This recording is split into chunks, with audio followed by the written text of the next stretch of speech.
Africa Content TV.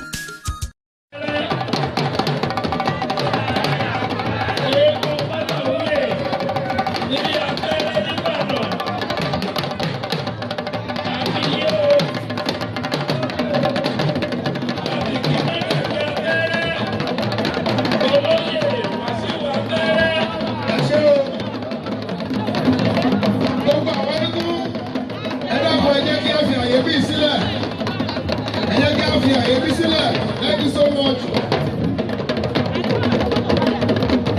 Bí a ti ń ṣe yẹn, onílò ní jẹ́ ẹni abẹ lọ́wọ́ ẹ̀.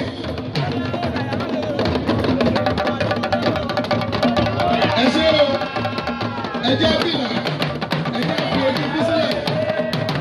Ẹ ṣé o, thank you so much. Àṣé ìwọ̀n náà túbọ̀ tó ló jẹ́ àríwọ̀ pé eléyìí ní bàbá.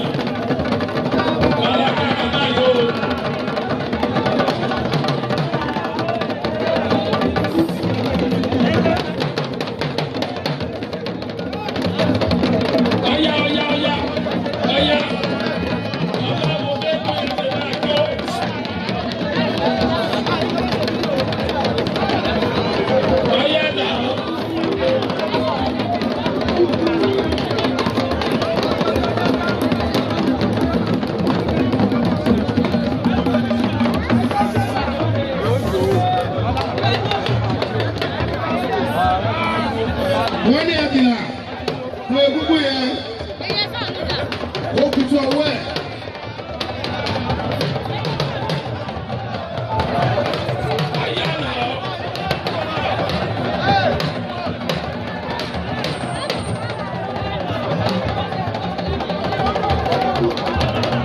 Ìyá orí kí ọ̀wá wo eégún.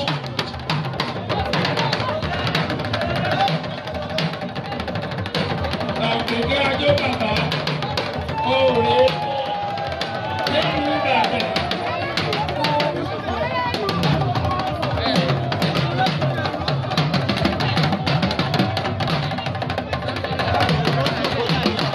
Wàhálà èyí tó mi lọ́wọ́.